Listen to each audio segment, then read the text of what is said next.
We are recording now. And I'm admitting everybody, so.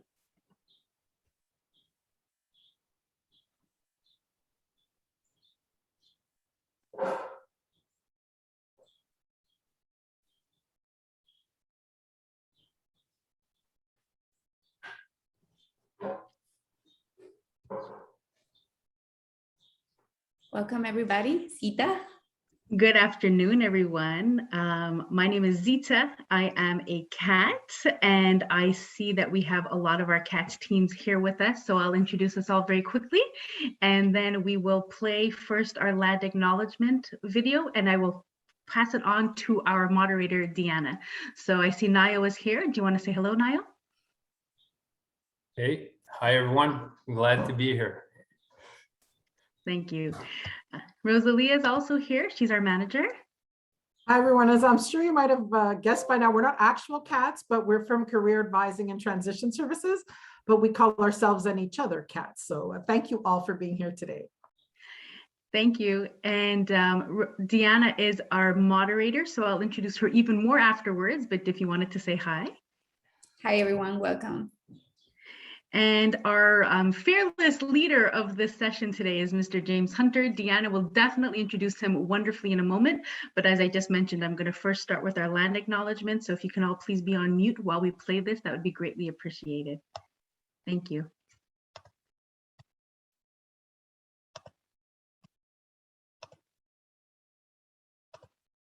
I'm just getting it ready. It didn't play right away, sorry.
Thank you very much for that. I will invite you all to please stay muted if you like, and you can always send messages in our chat, and I'm going to welcome you by introducing Ms. Deanna Viola. She is our wonderful CATS team member. Deanna, it's yours. Thank you so much, Sita. Welcome everybody, and welcome to Power Skills Career Summit Transformation Edition. My name is Diana Viola. I'm the Communications Associate at Career Advising and Transition Services at McGill School of Continuing Studies. Today, I have the great pleasure to introduce you our speaker of the day. His name is James Hunter. He is a specialist in leadership. As an explorer of potential, believing education as the practice of freedom, his focus is on self-affirmation and the individual and social promise in transforming perception and increasing agency to help create a wiser, freer, better world. James, the floor is yours. Well, I want to thank you very much for that introduction. It was fulsome and more than I anticipated. I actually, before I get going, I want to contradict Zita just for a moment, because she said I was fearless, and that would actually be counterproductive to the idea of the whole workshop. I have plenty of fear. So do you. So let's get going. You should know that in terms of my, being a specialist in leadership, the one thing that I really, really, truly believe in, I consult and coach in leadership and leadership development. But I also teach at McGill University at the School of Continuing Studies and also at the Executive Institute. And if there's one thing I found, actually, no, I'm going to change that immediately. Two things I found about leadership. The first is that it's entirely contextual. What makes for effective leadership in one area or context might very well be different from how to practice effective leadership in a different context. The second thing that I've learned is that it's largely down or up to the individual. It is really, I had a talk last night actually with a couple of people. I might reference this talk later on today because it was about how to find a job and how to move past a lot of fear and insecurity in order to reach a goal. And it was really about what is the great advice that we were giving this friend who needed some counsel and support. And the number one thing was essentially know yourself, know what it is within you, know what it is not only that you're good at in terms of skills or strengths, but also what are you like as a person and what's of value to you? What are your values? What are your principles? Much of what is touched upon in a conference like Power Skills is about how we can come to the market, if you will, in a way where we're showing our authentic self. So today, in terms of what we'll be doing, really is about a much deeper dive into that level of authenticity. And I'm kind of turning things on its head because this is not, on the face of it, a workshop on something positive. I'll put it that way. What we're going to be doing today is we're going to be playing with fear. And the way that we're going to be doing it is by exploring monsters and tricksters, and then you, because actually maybe you should be in the middle of that because there are monsters and tricksters all around us, including within us. So at the beginning and end of the day, what we're going to be doing is, instead of sitting still, we're going to be reflecting a bit and maybe getting into what this play means for you in terms of what fear means. Because in the end, fear is not simply something that we want to escape from necessarily. We can play with it. So the title, Playing with Fire, don't even remember where the title came from, but it's an obvious play on words from playing with fear and playing with fire. People, generally speaking, when it comes to fear, they don't like it, right? And you can go online and find 101 different ways or different links to fear in terms of how to overcome it or how to conquer it or what to do about it, as though it's a bad thing. Most of the time, what we get down to, and that doesn't take a neuroscience to get down to the neuroscience in it all. What does our precious little amygdala tell us? Well, it tells us either run away or fight or freeze. That's actually not such a good thing. Unless it's, a bear, I think that's what you're supposed to do. So instead of escaping from fear and instead of trying to overcome it or destroy it, we can actually use fear. It's a very precious thing within us. So that's why today what we'll do is we'll get into using monsters and tricksters. Because here's where we are. I stole this image from Austin Kleon. And I say stole because number one, I didn't ask him for permission. And number two, because it comes from his book, Steal Like an Artist. So I'm practicing what he preaches. So what we are and what we want to be often comes with our experience of a gulf or a chasm. There's just so much that's right in front of us that gives us fear. There are dangers, there are uncertainties. I'll get into heights a little later, but there's, what do we do to cross that gap? At the end, I want to be respectful as well. At the end, I have some slides with image references, so you can find these later on. But Austin Kleon himself actually gets to the heart of this when he also in the same book asks us not to throw away any part of ourselves. So when we're trying to get to what's important for us, to try to fulfill what it is we're here to do, the moment we ignore a part of ourselves, we're ignoring or throwing away or trying to throw away something that we actually could use in order to cross that gap. And that brings me to a story. So many of you might be familiar with the story of Peter and the Wolf. Peter and the Wolf was actually first written as a children's concerto in the 1920s by the Russian composer Sergei Prokofiev. And it tells the story of Peter, who is a young boy, and the wolf, otherwise it would have a different story. But we'll get to that in a moment. Peter lives with his grandfather in a house in the countryside, and he actually lives in a place that comes with a series of fabulous forces of nature.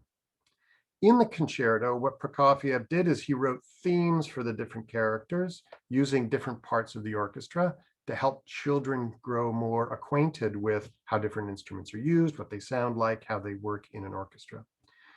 I urge you to go through it. If I actually played all of it, it would take up a good half an hour of today. And today is not strictly about Peter and the Wolf, and it's definitely not about a children's concerto. It's actually about something that the concerto is about, which is what do we do with something that's fearful? So the various characters include a bird, and the bird is represented by the flute. A duck, and the duck is represented by the oboe. The cat, who's quite mischievous, and here has dismantled part of a clarinet. But Peter also lives with his grandfather. So there's his grandfather. That's me giving you his grandfather. And his grandfather, I'll say right away, he's a stiff guy. Okay. And the picture wouldn't be complete, of course, if we didn't have the wolf. And if we didn't have the wolf, we also wouldn't have our hero, Peter. So I want to actually concentrate on only 3 of these figures in the story.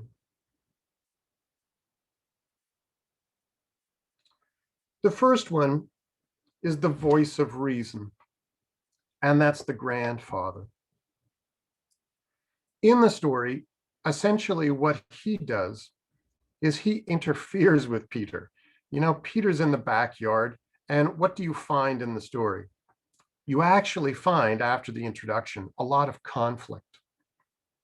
The conflict isn't necessarily bad, but it helps to set the stage. The bird argues with the duck, the cat tries to get the bird, the wolf is always kind of lurking around in the background without actually ever showing up, not yet. So in this world in which nature acts fabulously, but there's conflict out there, there's always conflict. What we get from the grandfather is we get his role, which is to give advice to Peter. And that advice basically is you and the wolf are in conflict. His order to Peter is don't go outside of the yard. Because if you go beyond that boundary of our house, then the wolf will get you. So what does Peter do? Well, young Peter goes outside of the yard. What else do young boys and girls do? They're meant to do this sort of thing. Young children kind of give us a sense as to what's possible. We get them to an understanding through children as to what to do and what not to do. We should all actually watch children more often because they're in the process of learning of how to deal with their fear. Peter in this story deals with his fear quite forthrightly. Peter actually crosses a boundary. In the resolution of the story, what he does is he ignores what his stiff granddad has to say. He goes outside in the yard and he uses the forces of nature and himself to find a way to confront the one thing he should not confront. He and the wolf are very close to one another. Peter is there in the wolf's domain. The wolf is there to provide conflict. He's there to satisfy his own appetites. That's what makes him a wolf. But what Peter does is, instead of avoiding the wolf, and instead of killing the wolf, because he doesn't kill it. He traps the wolf. He finds a way to use the bird and the cat up in the tree and his own ingenuity to trap the wolf with a rope around the wolf's tail. So he catches it. And by capturing the wolf, what he ends up doing is he ends up owning it. I don't mean that literally. He doesn't take it home to scare his granddad or whatever. Hunters arrive out of the woods. They have guns. They're there to kill the wolf. His grandfather is still inside, ignorant so far as to what Peter is doing, but his job is to stay away from the wolf. But life doesn't give us the option very often of destroying what we're afraid of or avoiding it. The story of Peter and the wolf that I want to tell us today, that I've been telling now, is a story about how Peter and the rest celebrate at the end and actually have a parade that includes the wolf, because Peter now owns it. So, hic sunt dracones. For hundreds and hundreds of years, what we've done with maps is we've populated it with lands that we're aware of, the known. And then in areas that are unknown, what we often do is we populate it with dragons. The reason why we populated it with dragons isn't only because dragons are frightening, it's because they're fantastical creatures, and it's a way of making a map a little more interesting. I don't mean to make this mundane. What I do mean to do actually is to provide you with a little bit of truth. We've come to accept "here are dragons" as a way of showing us that the unknown has monsters and we should be afraid. But here's actually something that is true about all of this. Now I'm just gonna, let me do this. That's fine. This globe up here, right there, that's called the Hunt Lennox. Sorry, I got it backwards. The Lennox Hunt globe. It dates to the early 16th century. It is one of only 2 globes in existence. The other one was by Leonardo da Vinci. It's the only 2 maps in the entire world that actually has on it, "Here are dragons." And you want to know why it has that? It's because there was a belief from classical times that was written up in a medieval book of mineralogy by a guy named Alberto Magnus, that dragons really existed, and that what they did is they grew within themselves a crystal, and if you could kill a dragon and harvest the crystal was great at healing. So it had great healing powers. So what does that mean? "Here are dragons" isn't about something to be afraid of. "Here are dragons" is a possible opportunity. So, Deanna. I'm just picking up a question that I see on the chat. Leah Sure. asks, by own the wolf, you mean tame, come to terms, made peace with? Well, you're going to actually go through something that will help you come to terms with. And I don't know if it's ever necessarily come to peace with. I think come to terms, I think, is a better way of putting it. Okay. What I definitely don't mean is tame. If anyone here speaks French, my favorite word in French that the subtitles, whatever, closed captioning will not pick up is apprivoiser. And apprivoiser has no equivalent in English because it's usually translated as tame. But tame means overcoming something to make it docile or domesticated. And that is not what I mean. Apprivoiser means, how do you come face to face in a way where you both understand one another? It's only at that point that, you really can start to collaborate. I will put it that way. Much of what today is about is not avoiding fear or overcoming it, but collaborating with it.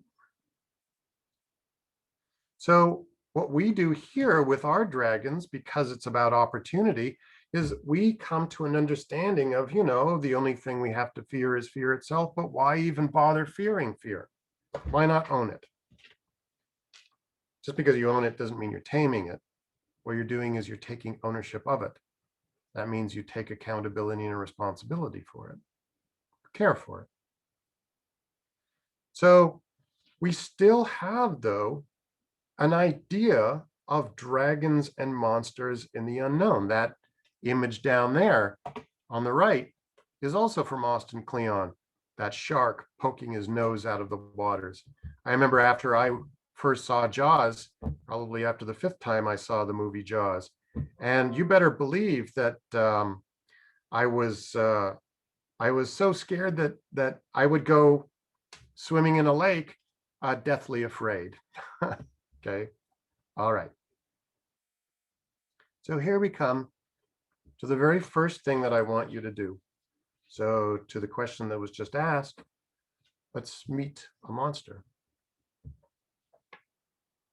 So I'm going to give you a minute, but what I'd like you to do is I'd like you to not use software for this exercise.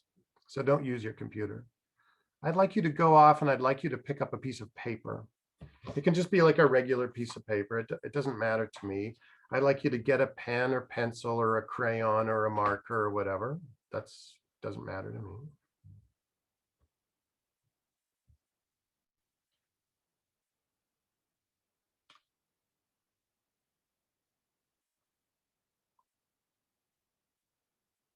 So when you have a piece of paper and you have something to write down on that, what I'd like you to do is in the middle of your paper is I'd like you to draw a medium-sized circle. What I'd like you to do is to make that circle thick. I want you to make it a barrier. It's a real barrier. That barrier is real. It protects you. Because in the middle of that thick, protective circle, I want you to put yourself. Doesn't matter what you call yourself. Me, you, me, myself. Draw a little picture of yourself. The point is that within that circle, you're safe.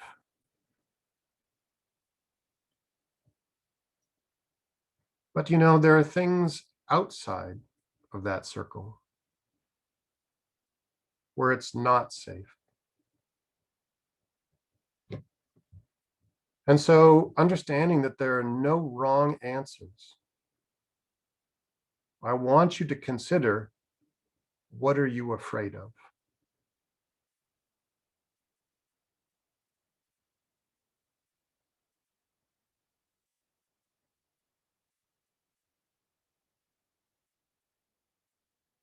That monster out there, what is it like? What do you fear about it?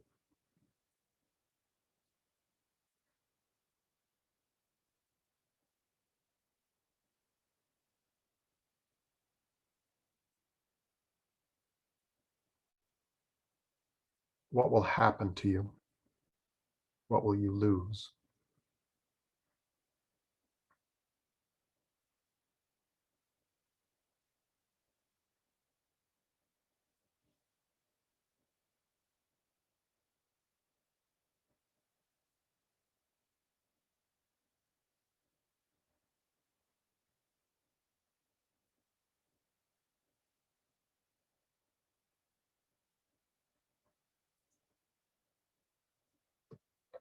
And as you sit there with what you fear, ask yourself, apart from fear, is there anything else you're feeling?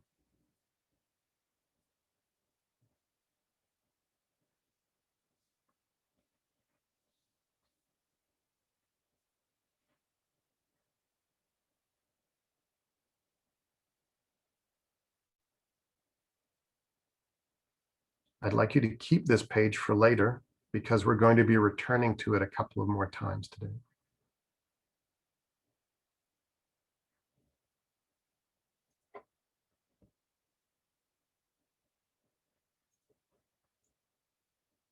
Okay.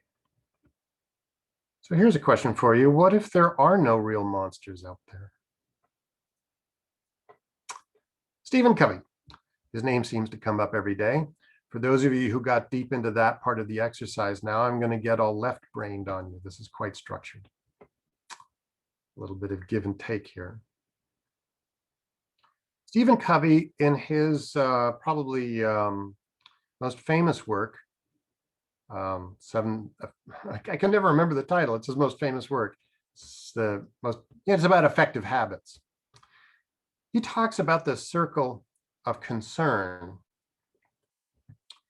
And the circle of concern for him is basically what is out there that concerns you. So everything that concerns you. And if you think about it, everything that concerns you is pretty much, and by concern, I'm putting it in quotation marks, right? Because it's not everything that impacts you. I just mean everything that concerns you. What are you worried about? What are you concerned about? What are you afraid of? So the traffic can concern you. Getting to work on time can concern you. Whether you're ever going to get back to the office can concern you. Whether you have to go back to the office can concern you. For our purposes today, there are plenty of things that concern us, right?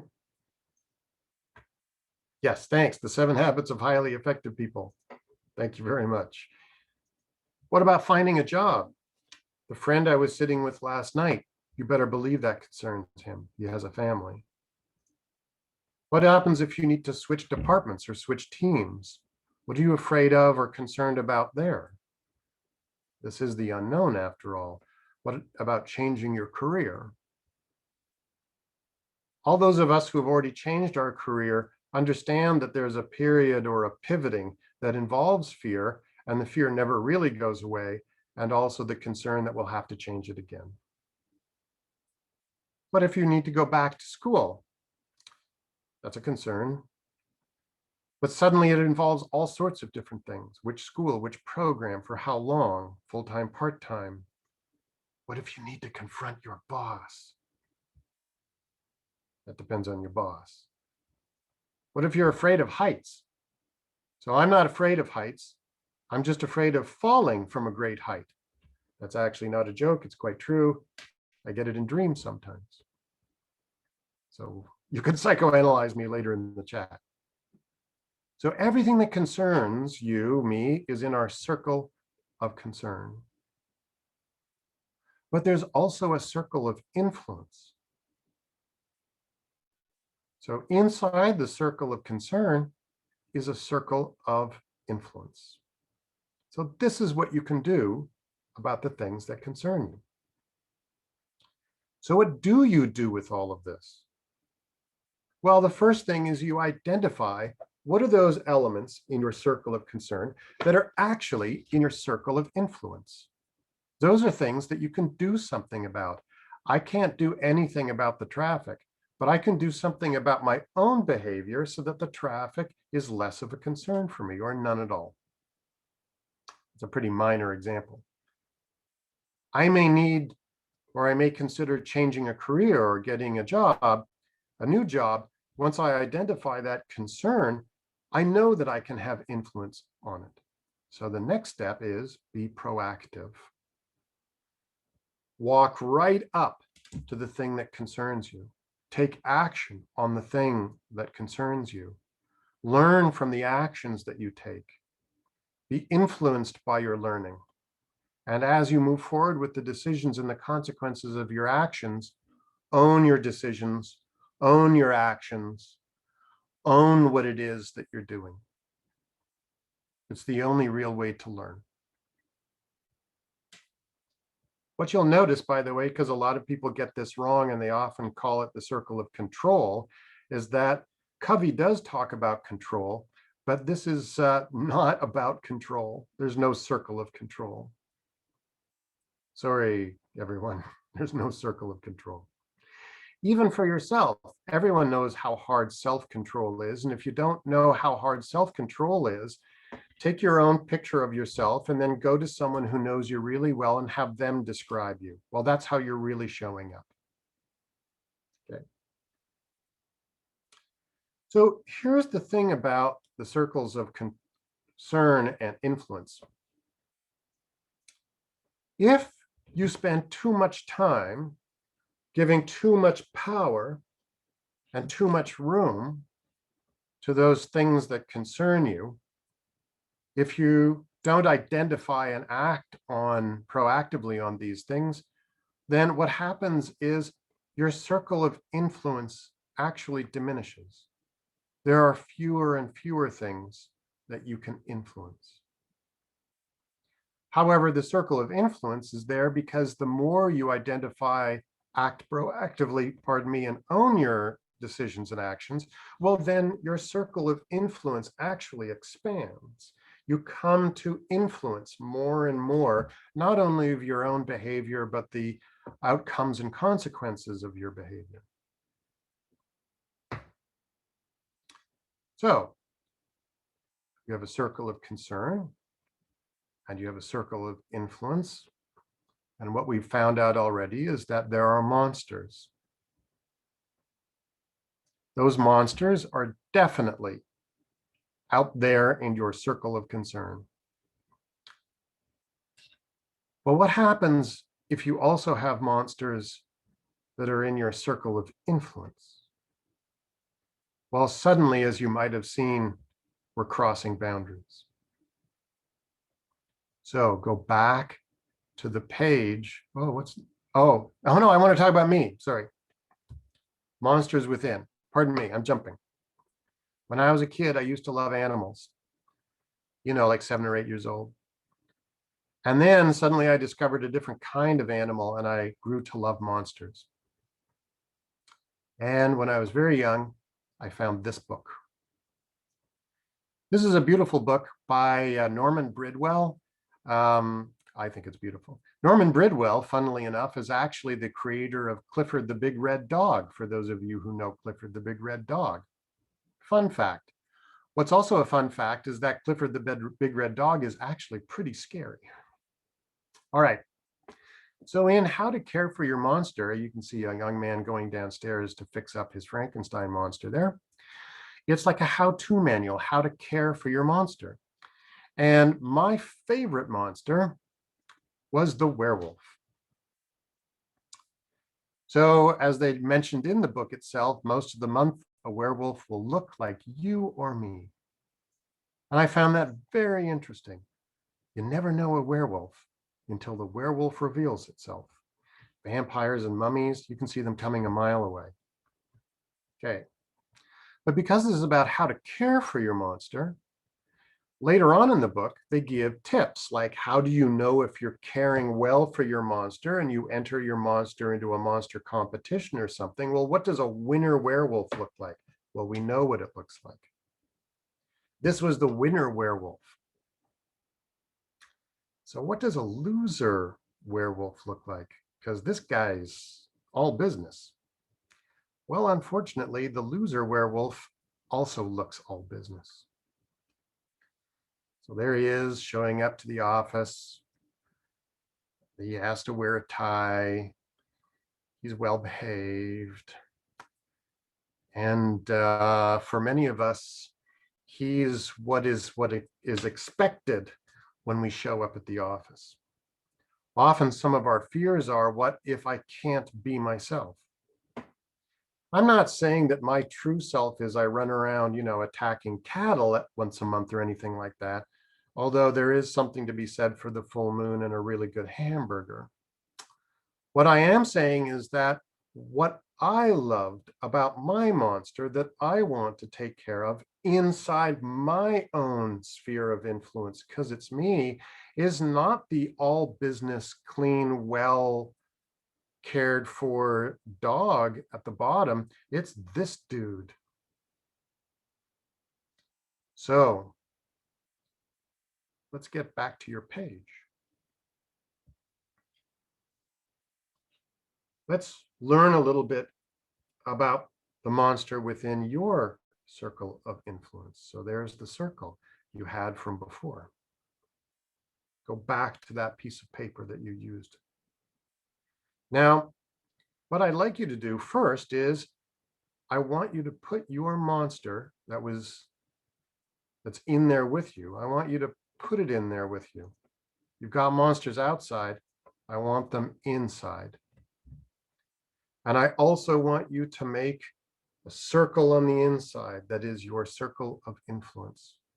And what it means is inside your circle of influence with nothing between you is you and your monster. You can draw it if you want. It's like before. I'm not concerned about your art. I don't want you concerned about your art. What's that thing inside there with you?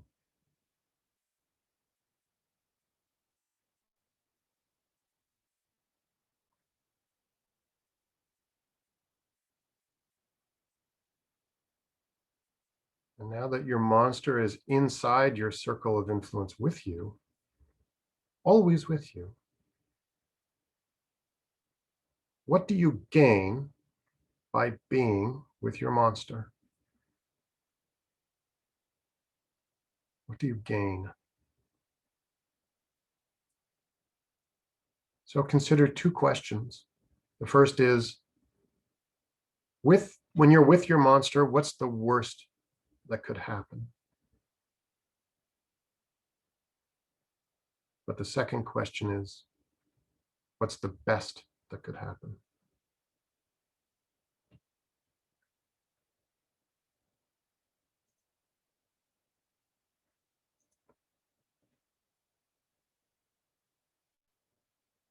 What's good about your monster?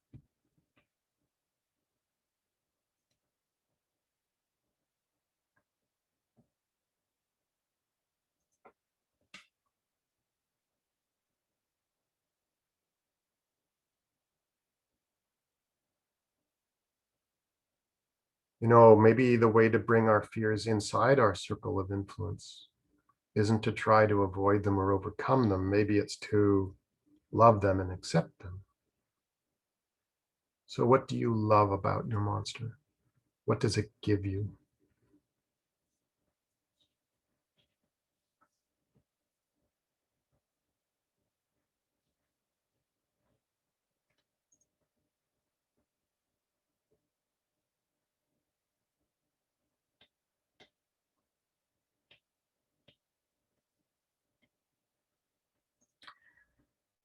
So now that we've gone a little deep, let's get back up and get some air and get all left-brained again. I come with you with three truths. The first truth is that outside of your circle of influence, concern does not have to be fear. If an aspect of concern is that you need or you feel you ought to change your job, that can be a concern. It doesn't have to be fearful. Changing a career can be exciting, not necessarily frightening.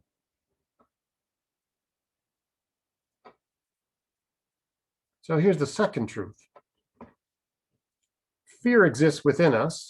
Often the fears we have of things outside are actually shown to us by virtue of how we feel inside of us. So what we can do is we can influence that fear inside of us.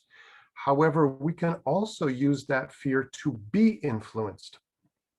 We can be influenced by our fear. What is it teaching us? What is it asking of us? And the third truth is that in order to enter into a relationship like this with our fear, we'll need to shift and transform in some way. We can't rely on the same kind of fight or flight thing with fear. We can't rely on what our parents told us. We can't rely on morality tales. This is your fear. You own it. It's part of you. So in order to shift or transform, guess who we go to? And that's when the trickster comes into play. What is a trickster? Well, a lot of you, maybe all of you, have heard of tricksters before. Tricksters exist in a lot of kind of cultural stories, myths, fairy tales, and whatnot. Jung himself used it as an archetype. It exists all over the place. But of course, if it's going to be an archetype, it ought to play by certain rules, even if it breaks them from time to time, as it should. So the first thing is a trickster plays tricks, but the tricks break norms and rules. They don't play tricks just for the sake of them. They play tricks in order to show us a norm or rule that's broken. That means that tricksters are boundary crossers. They act on desire or appetite. And by acting on this, the trickster crosses a boundary.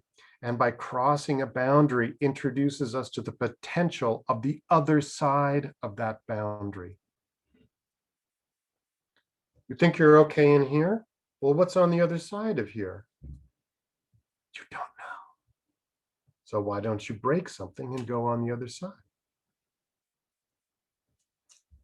When we get on the other side and we recognize that there's potential in crossing a boundary, well, guess what? We change too. Our perspective changes. Our sense of what's possible changes. Maybe even our idea of what's right and wrong changes. Maybe our idea of what we can do changes. Look, there's no way to avoid change in our attempts to provide stability for ourselves. What we do is we often put a lot of energy and effort into resisting movement. So what would happen if instead of putting that energy into resisting movement, what we did was we gave it a little bit of play, so that in little ways, gradually, constantly, we find that alteration is possible, because those alterations, even in gradual ways, enable crossing. So what we want for ourselves is that enabling, how to be able. The trickster's way is to help us understand that crossing boundaries is possible and can often be very interesting. And Peter was a trickster too.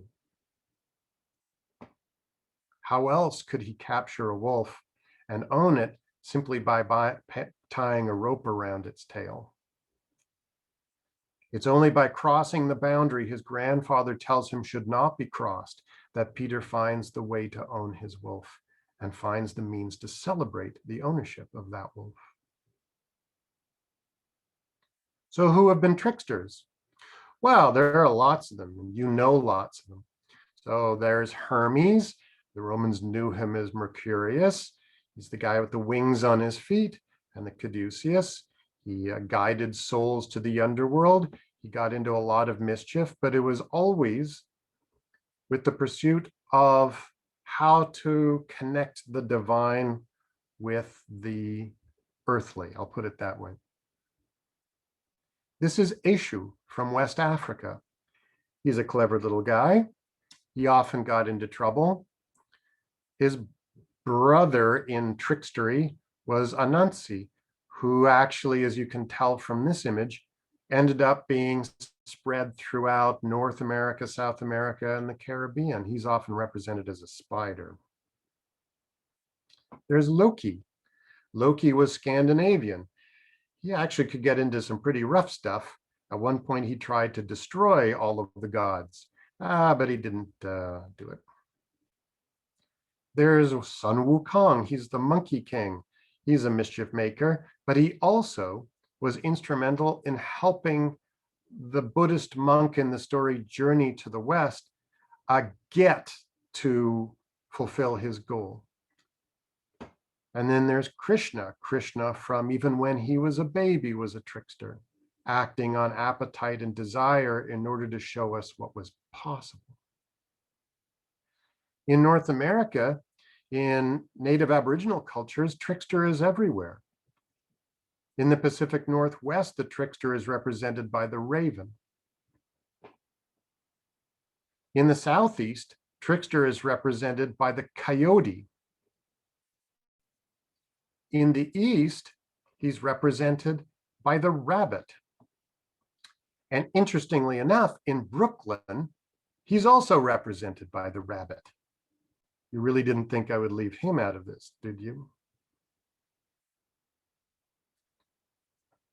So what we want to do is we want to be aware of the fact that we don't have to reject our monsters. We can understand our fear. We can use the animal instinct, the appetite and desire in order to fuel us. In the chat just now, some of you were thinking out loud with your fingers as to what your monster might be and what kind of power it gives you. Being accountable, stepping up, seeing through BS. Maybe there'll be a comment about that at the end of this presentation. So what we want is we want out of this not to push away or destroy those things that can help fuel our identity and our actions and the decisions we make that are in our best interests to make a better world for ourselves. What we can do is we can embrace it. And by embracing it, maybe what we do is we become better versions of ourselves. That fear and the monster within us, sadness, anger, hunger, desire, maybe these things are things that we need in order to take those big steps, getting a new job, going back to school, changing careers, learning a new skill. So in the end, the story of Peter and the wolf, maybe it shouldn't be Peter and the wolf. It's Peter is the wolf. But we kind of knew that already, didn't we?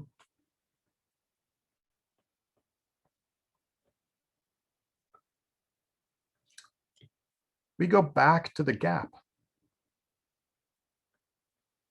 The great dark void, the abyss. So he's staring into the abyss right now. What we are and what we want to be.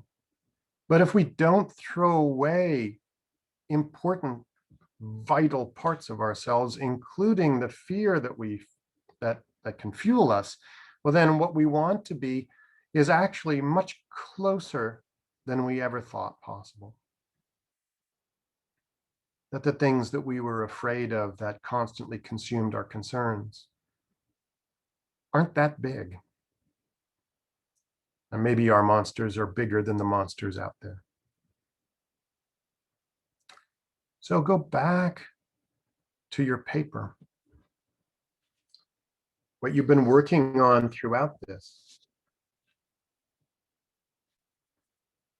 Your monster inside that circle with you. The circle that you are, it's waiting for you all the time. What is it giving you that you need?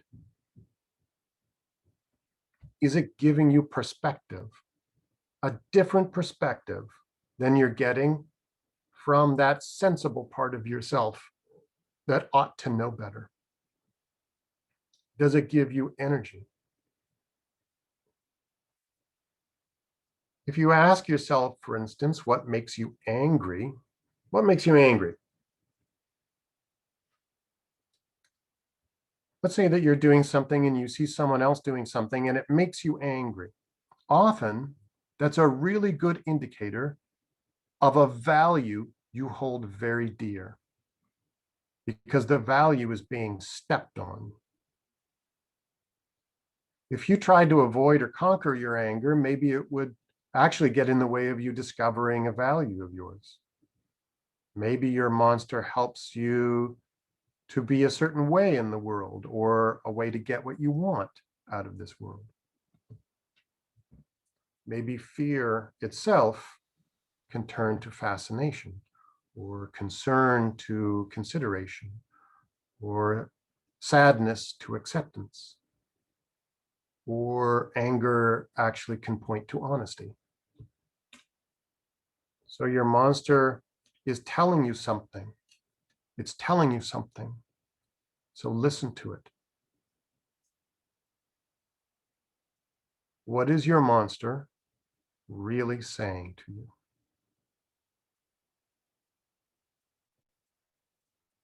And if there's something it's saying to you, don't store it away. With your hand, write it down.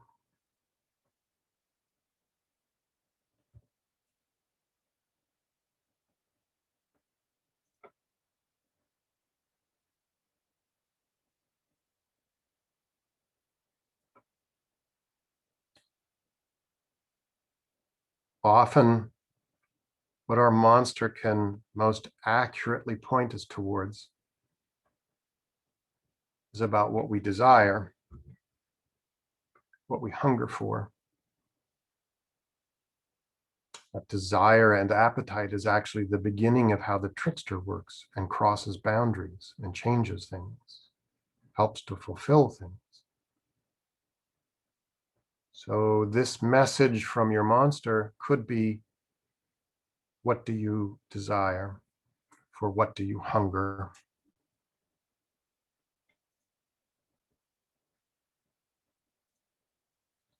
And in the end, that fearful monster within you actually does something of great service to you, because it helps you answer the most frightening question anyone could ask you. What do you want?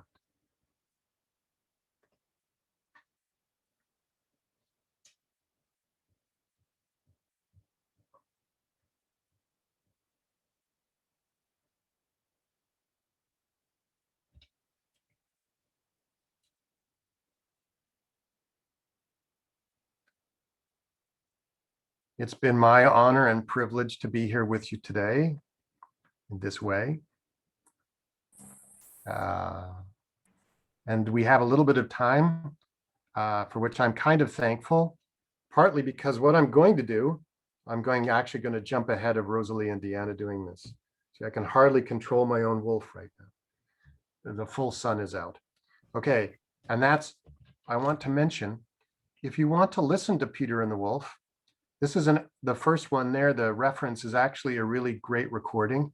If you're familiar with Dame Edna Everage, she's the narrator. It was done with the Melbourne Symphony Orchestra. It's very charming, but it's the regular classical one. So I also recommend a version by the New England Jazz Ensemble, which is a jazz version of the same piece. Why am I giving you both of those? Because I'm shifting stuff around. You want a different perspective? Listen to the same thing done in a different way. By the way, that one piece that I cite down there, Wolves, uses Prokofiev's theme, but it's done in a very kind of vampy, it's vampy, I'll put it that way. Maybe what I'll do is if I can get the piece going, I have no idea if it comes off well in Zoom, but you can find it on YouTube. Oh, and before it's too late, here, look, image references, image references, image references. All right, good. Now I'm covered legally. All right. Thank you, James. I wanted to share this with you because I'm such a groupie. Like, I have 2 books from. Hey, yeah. Did you steal them? I love them, and yeah, they are the basis of everything that I do. Like, yeah. Thank you so much for your presentation, for this great workshop. You are receiving tons of love and comments and positive feedback in the chat. Greg says, what an amazing and fascinating topic. Thank you for your presentation, James. I found your discussion about the trickster to be quite useful. You bet. Many others, like, it's incredible. Thank you so much. I don't know if anyone in the audience wants to ask James something in particular before we close the session. You can ask me anything, by the way. Or even if some of the comments you're putting in the chat, if you want to voice them, please feel free to do that as well. Yeah, there's Everett that says, I have a question. Do you suggest revisiting fears or monsters on a regular basis? I have like a feeling. Regular revelation of sorts. Yeah, well, I have a feeling that your fears and monsters will be visiting you, whether you want them to or not. So instead of going, no, not now, maybe you should ask, why now? Why are you coming up now? What is it that you need to give me now? Because, this sounds a little crazy, but you're actually talking to a part of yourself, right? You're not talking to an actual monster in you.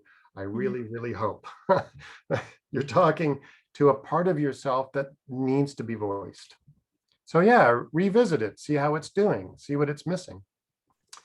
The two books that were shown, well, one of them was Show your work. pardon. Oh yeah, Deanna, yeah. This It's one, fine. I think I'm it's gonna this put it one here. and this one. I don't know. Well, we'll put it in the chat, Deanna. You Oh, want to? I put it in. I sent it just to Deanna. Hold on. She already knows. There we go. Austin Kleon. He's a fascinating little guy, and he's wonderful. He's really impish, actually. You know a trickster when he actually titles his book "Steal Like an Artist," because stealing is against the rules. Well, thank you so much, James, and thank you to everybody. I will let you know, everybody, that we have a great lineup of speakers this afternoon and tomorrow and on Friday. So we invite you to go and check our website and check many other events. We have panels, we have workshops, we have interviews, we have many different types of conversations that you will enjoy. Thank you so much, James. Before we closing, all this to say that we enjoy so much your conversation. I'm always floored by your classes, and I will rewatch this master class. So we will upload it on YouTube if anyone wants to visit the Oh, I'm on YouTube now. Yeah, so you will be famous probably No. next week, more famous than you are. I'll grow my hair longer. Thank you so much. All right. I hope to see all of you around at Power Skills. You bet. Thank you so much, everyone. Have a great week. Bye, everyone. Thanks again for joining.